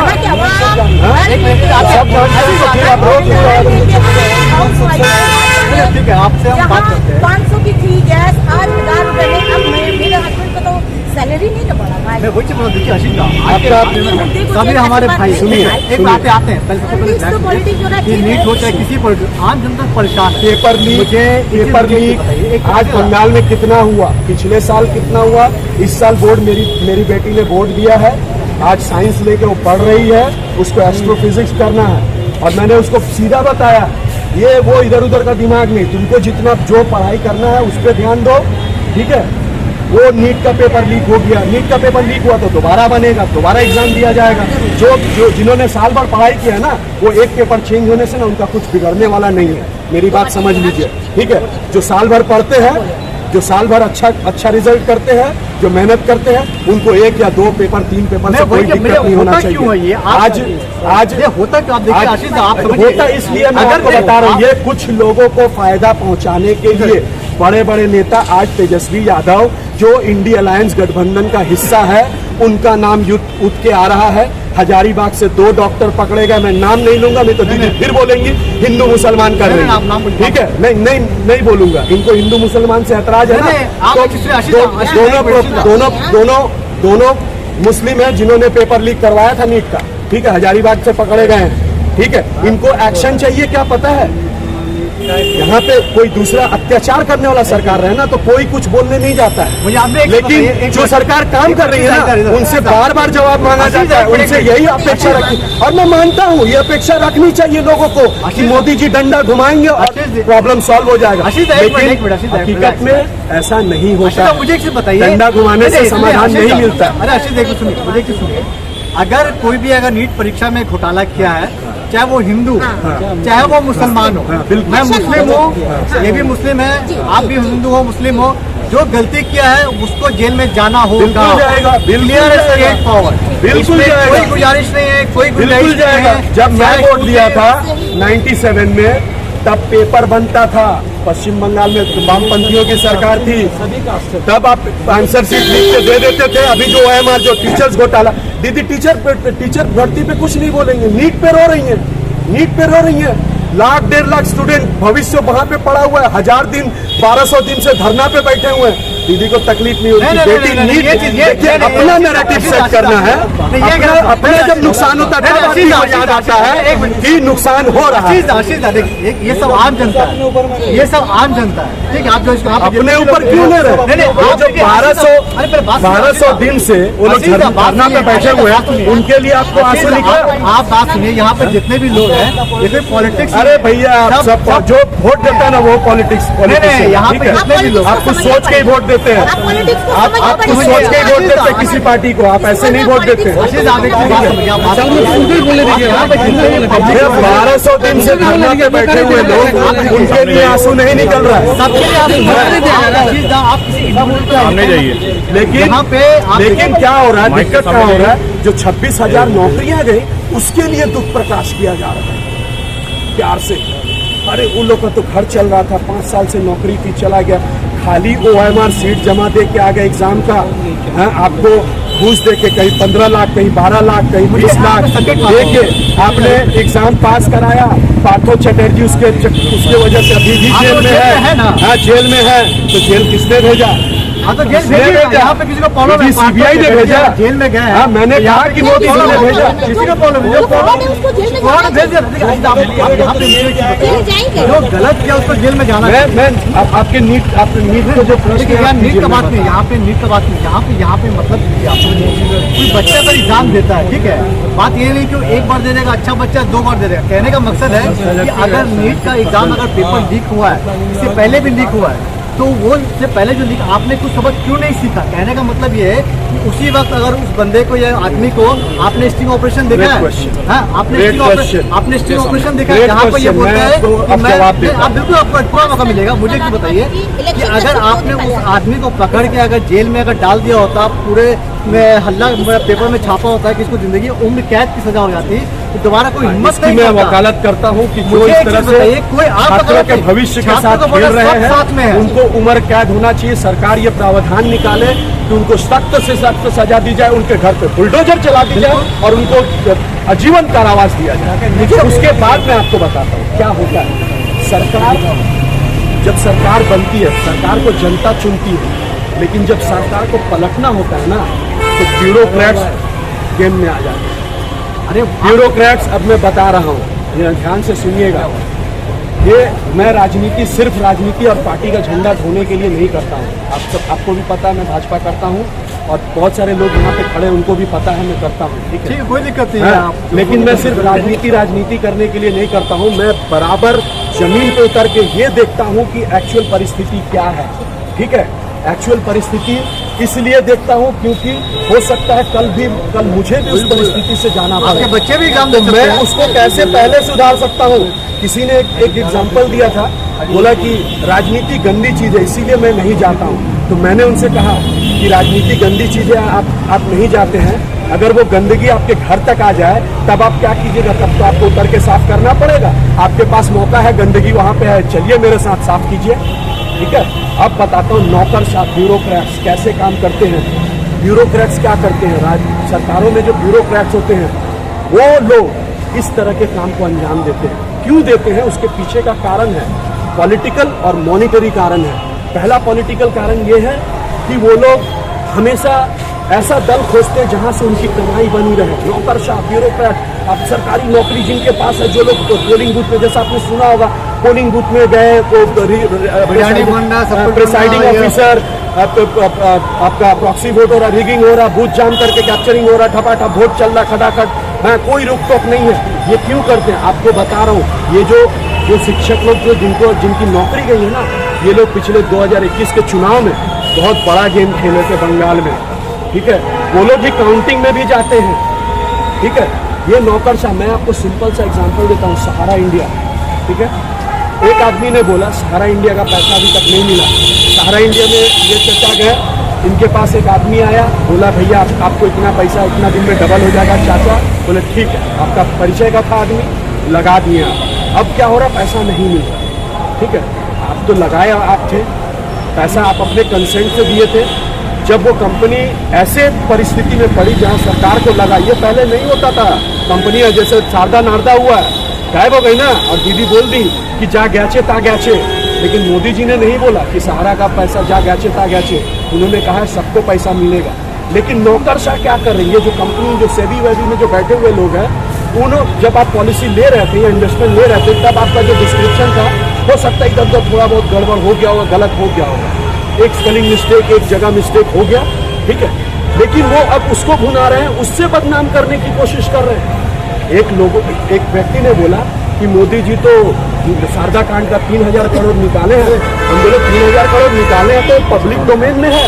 मोदी जी तो बोले हैं कि ये पब्लिक डोमेन में आ चुका है, ये 3000 करोड़, ये आज नहीं कल आपको मिलेगा। आप तो प्रश्न कीजिएगा ना कल बाद में कि आते हैं टॉपिक इलेक्शन का हम बात करें। ये जो नौकरशाह जो है ना, ये नौकरशाह सरकार पलटने का, तख्ता पलट करने का काम करते हैं।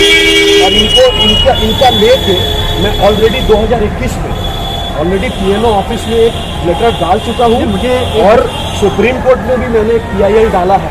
ये अगर लोग नौकरशाह जो सरकारी नौकरी पे पदों पे बैठे हैं ना, अगर वो ढंग से काम करे ना, तो हमारा देश 2 साल में अमेरिका को चुनौती देने लगेगा। आप देखिए, मुझे आप एक चीज बताइए आशीष दा, 5 साल में 10 साल में अगर आप देखिएगा तो प्रधानमंत्री नरेंद्र मोदी की पूर्ण सरकार थी, पूरा उनका खुद का बहुमत था।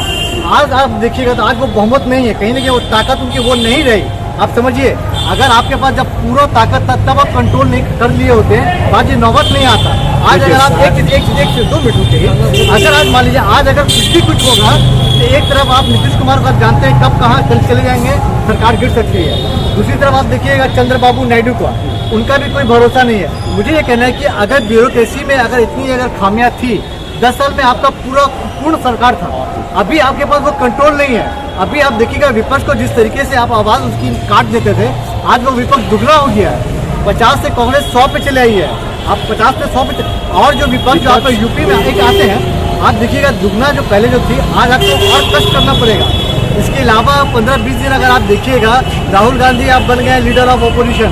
जिस तरीके से प्रधानमंत्री नरेंद्र मोदी को ना चाह के भी अभी उनके कितनी सारी कमेटी बनेगी, राहुल गांधी उनके साथ होंगे। आपको मालूम है राहुल गांधी हर जगह पर वो नहीं करने वाले हैं। ठीक है, अब आइए अपने काम काज की बात में। अभी देखिएगा 15 दिन 10 साल पहले आप काम की बात कर रहे थे, एयरपोर्ट को देखिएगा, एयरपोर्ट किस तरीके से वो पहली बारिश में गिर रही है। ठीक है, एयरपोर्ट का आप देखिएगा, नीट को आप देखिएगा। अगर ये 10 साल में अगर एक तरफ ब्यूरोक्रेसी, अटल सेतु भी जोड़ लीजिए, अटल सेतु को भी आप मुझे ये कहना है, देखिए आप बना रहे बिल्कुल सही, आप वंदे भारत को भी देखिए छत टपक के छू रहा है। अब मुझे बताइए, नहीं एक मुझे ये कहना है कि आप बनाए ठीक, आपने अकाउंटेबिलिटी क्यों नहीं है? जिस ठेकेदार को ये मिला है कॉन्ट्रैक्ट, उसके अकाउंटेबिलिटी क्यों नहीं है? उसमें ना तो कांग्रेस है, कांग्रेस तो प्रोटेस्ट तो करेगी। मुझे ये जानना है कि अभी आप देखिएगा एयरपोर्ट पे जिस शख्स का जो आपका मतलब मर गया वो आदमी, स्तर उसका है ही नहीं, उसके ऊपर वो गिरा है। आप उसको मुआवजा देते हैं 20 लाख रुपया। मुझे ये जानना है कि अगर वो जो कंपनी थी उस पर एक्शन क्या हुआ? 20 लाख जो मिलेगा वो पहले समझ पब्लिक को पता चल गया, लेकिन एक्शन क्या वो पता नहीं है। आप अब देखिएगा 10 साल में जिस तरीके से आपने पूरा इंफ्रास्ट्रक्चर खड़ा किया है, अब उसमें कहीं ना कहीं उसमें क्रैक्स हो रहे हैं। क्या है आप मेरा जवाब ले लीजिए, पूरा स्टेटमेंट दे रहे हैं। हम पूरा जवाब लेंगे, इसलिए पूरा आप जब बोलते हैं तो बोलते हैं, इसलिए पूरा मुझे ये चीज बताइए, अकाउंटेबिलिटी क्यों नहीं है सरकार? बिल्कुल, अब मैं बता रहा हूँ, ठीक है। अफगानिस्तान में फिर अफगानिस्तान, एक मिनट, अफगानिस्तान, अरे रुकिए, सुन लीजिए एक बात। मुद्दा ही चेंज है, क्यों ना मुद्दा बताने के लिए कि उदाहरण देना ही पड़ता है। आप 2014 में भी हमें अफगानिस्तान में अटल ब्रिज वहाँ पे भी बना हुआ है, वहाँ पे तालिबान का हमला भी हुआ, रॉकेट भी गिरा, वो नहीं गिरा। एक मिनट बाबा, मैं तालिबान की नहीं बात कर रहा हूँ, मैं वो ब्रिज की बात कर रही हूँ। मैं ब्रिज का एग्जांपल दे रहा हूँ, तालिबान का एग्जांपल नहीं दे रहा हूँ। और अफगानिस्तान क्योंकि मुस्लिम कंट्री है, उसका भी एग्जांपल नहीं दे रहा हूँ। इसमें ऑफेंस लेने का कोई बात नहीं है। वहाँ पे अटल सेतु बनाया इसी सरकार ने। तो आप लोग एजम्पशन में चले आते हैं ना, आप लोग एज्यूम करने लगते हैं कि अफगानिस्तान, फलस्तीन, अभी वैसा बोलेगा, वो ऐसा बोलेगा। ठीक है, तो सुनना चाहिए, लेकिन ना थोड़ा सब्र करना चाहिए, सुनना चाहिए चीज को। ठीक है, वहाँ पे नहीं गिरा, वहाँ पे रॉकेट दागे गए, वो नहीं गिरा। आपको लगता है चुनाव से पहले 2 रेल एक्सीडेंट, ये गिर जाना, वो बह जाना, आपको लगता है चुनाव के पहले ही ऐसा हुआ? पिछले 5 साल में कितना ब्रिज गिरा, कितना बिल्डिंग गिरा? आप बात समझ नहीं रहे, मुझे इलेक्शन के पहले ही ब्रिज गिरा, इलेक्शन के पहले ये हुआ। यहाँ पे हम लोग कांग्रेस से नहीं है, हम कांग्रेस बीजेपी का बात नहीं कर रहे हैं। मुझे ये चीज जानना है, मैं बता रहा हूँ कि माइक्रो मैनेजमेंट करना जरूरी नहीं है। आप मुझे ये जिम्मेदारी आपको समझनी होगी। हम समझ रहे हैं, मुझे ये चीज जानना बताइए। आप समझिए आशीष, आप जाने एक बात बताइए, मैं कभी बारिशों को इनकार कर सकता है? अगर अफगानिस्तान में अगर यहाँ की सरकार, एक सेकंड, अगर अफगानिस्तान में कोई सरकार बनाती है, किसी को कोई प्रॉब्लम है? अगर यहाँ किसी को कोई प्रॉब्लम नहीं है, मुझे अरे बाबा, मैं एग्जांपल बिल्डिंग का दे रहा था, आप पे चले जा रहे हैं। हुआ क्यों आशीष? हुआ क्यों? इसीलिए तो बोल रहा हूँ, इलेक्शन के पहले क्यों? अरे हुआ क्यों? इलेक्शन के पहले क्यों? आप देखिएगा, आप एक बात बताइए, मैं एक प्राइवेट जॉब करता हूँ, ठीक है, मैं एक प्राइवेट जॉब करता हूँ। मेरा डेली सर्विस लेवल एग्रीमेंट ये है कि मुझे सारे दिन में इतने क्लाइंट से बात करना है, इतने क्लाइंट के कॉन्ट्रैक्ट लेना है, इतना है। कभी अचीव करता हूँ, कभी ओवर अचीव करता हूँ, कभी फेल करता हूँ। ठीक है, तो ये क्या है? ये मेरा कंसाइंस है, मेरा कंसाइंस है कि मैं उस काम को जो मेरे बॉस ने बताया, मेरे मैनेजर ने बताया, उसको मैं कर रहा हूँ। लेकिन यहाँ जिसके पास सरकारी नौकरी चली जाती है ना, में आप वो समझती है। मुझे ये चीज समझना है, अटल बिहारी में क्रैक हुआ, प्रॉब्लम क्रैक होने में नहीं है, गिर गया उसमें प्रॉब्लम यहाँ पे अकाउंटेबिलिटी नहीं है। अगर प्रधानमंत्री नरेंद्र मोदी की सरकार एक भी जिस तरीके से, जहाँ पे अगर आप देखिएगा एयरपोर्ट के छत पे अगर गिर गया, वहाँ पे अगर कड़ा एक्शन नहीं लिया गया, तो आने वाले 5 साल में कितने ब्रिजेस गिरेंगे? आप समझिए बात को। अगर आप एक बंदे भारत, तो मैं तो बोल रहा हूँ, अकाउंटेबिलिटी नहीं हो रही है, जिनको वो काम करना चाहिए,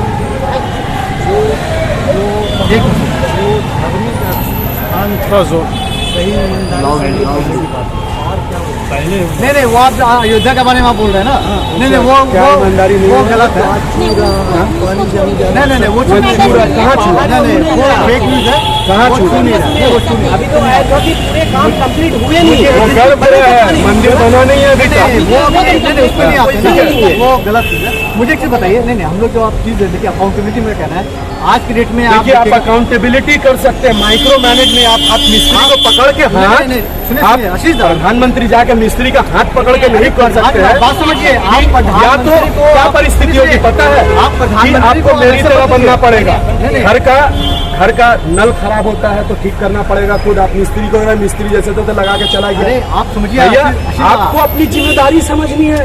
अरे जनता अपनी जिम्मेदारी, जरूरी जिम्मेदारियां हैं। जमीन बनाने का मेरा काम तो नहीं है ना, हम लोग खाना बनाने का काम है। आशीष जिम्मेदारी आप देखिएगा, तो आप खाना अच्छा बनाते हैं, जैसे ठीक है, टाइल्स बनाइए, तो जो जमीन बना रहा है, खाना बनाइए, जो हम जमीन लोग बना रहा टाइल्स का भी है, काम करते हैं। जो जमीन बना रहा है, उसको तो दायित्व लेके बनाना चाहिए ना। अशीदा बात सुनिए, आप एक्शन मुझे दिखाइए। बिल्कुल। चोर को तो सजा नहीं अरे मिलेगा। हमें कहने का मतलब देखिए, हमने यहाँ अब भैया अब चोर को पकड़ के हाथ थोड़ी ना काटेंगे, जो कानून में प्रावधान है वही मिलेगा, भारतीय न्याय संहिता के हिसाब से मिलेगा।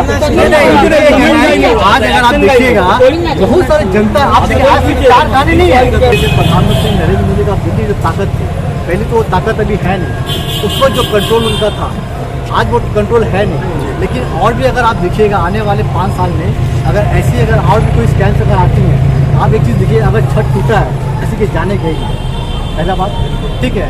नीट का अगर एग्जाम में अगर घोटाला, दुख है, सबको दुख है, दोस्त का आपको जान बेटा सब क्या चला, वो ड्राइवर है शीशा, वो ड्राइवर है, उसका क्या दोष है? उसका घर में आप देखिएगा फोटो, घर में आपका 2 बेटी है, ब्रिज में बिल्डिंग गिरा, बताइए क्या दोष है उसका? सब तो वहाँ पे बताइए, कितने लोग मारे गए बताइए। सब चीज़ मुझे मिटिया ब्रिज में ब्रिज गिरा, मुझे एक चीज़ बताइए दादा, माजेरहाट में ब्रिज बनते बनते गिर गया था, कितने लोग मारे गए बताइए। मुझे एक चीज़ समझिए, देखिए दादा, मुझे ये चीज़ कहना है, मुझे देखिए हम लोग जो बात कर रहे हैं कि प्रधानमंत्री लीगल बिल्डिंग बन रहा है कितना, 3.0 की हम लोग बात कर रहे हैं कि अभी जो ताकत प्रधानमंत्री नरेंद्र मोदी की वैसी नहीं है। देखिए नरेंद्र मोदी जी शेर की सवारी कर रहे हैं, ठीक है, और जैसा डिसीजन पहले लेते हुए आए हैं अभी भी वैसे ही निर्णय लेंगे। और इसमें दो राय नहीं है कि जितने भी भ्रष्ट लोग हैं पूरे देश में, वो चाहे ममता बनर्जी की सरकार के अंतर्गत भ्रष्ट लोग हो जिन्होंने घोटाले किए हो, वो आरजेडी के साथ हो या कांग्रेस के साथ हो, सबको सजा दी जाएगी और देश फिर से उन्नति की राह पे चलेगा और इसी तरह से आगे बढ़ता रहेगा और सभी को सबका अधिकार मिलेगा और सबको अपना देश तरक्की करेगा, आगे बढ़ेगा। और आने वाले समय में हम लोग अमेरिका को भी टक्कर दे रहे होंगे, दे रहे हैं ऑलरेडी। आपको कुछ कहना, लास्ट में क्लोजिंग करेंगे दीदी, क्या कुछ बोलना, कुछ मैसेज देना चाहते हैं? आशीष भाई लास्ट में अच्छी बात बोले, देश को तरक्की करना। हाँ। आशीष भाई पहचान गए आपको, तो मैं तो यहाँ से यही तो प्यार मोहब्बत है दादा। आप भाई देखिए देखिए टॉपिक चलता है वो डिबेट में उत्तेजना रहती है, हाँ होना भी चाहिए। अभी देखिए थोड़ी सी बात बोल रहे हैं, हम बुरा नहीं मानेंगे, हम लोग कॉलेज में मैंने अवतार करते थे, इतनी खुशी की बात, हमारे बोलेंगे नहीं वो हिंदू भाई है बहन है, सब मिलके एक साथ, हम सुंदर कॉलेज से के स्टूडेंट है, इतने अच्छा से उन लोग इंतजाम करते थे, इतना दिल इतनी मोहब्बत से। आज प्लीज भाई हम रिक्वेस्ट करते हैं हाथ जोड़ जोड़ के, बीजेपी का हम यही नहीं बोल रहे हैं कि वो खराब कर रहे हैं, कोई भी कर रहा है, हिंदू मुसलमान ना, हिंदू मुसलमान ना करे, हिंदू मुसलमान ना करे। हम लोग आप जानते हैं मेरे बगल में हिंदू रहती है, क्या बना उसको दे रहे, कब भाभी अच्छी खाना बनाई है, क्या कर रहे पाया खाना बनाई भाभी, नहीं बाबू देखो ना तबियत खराब तो हॉस्पिटल चले गए, अच्छा भाभी हम बनाए सब्जी बनाए भाभी, यही तो इंडिया आशीष है कि नहीं?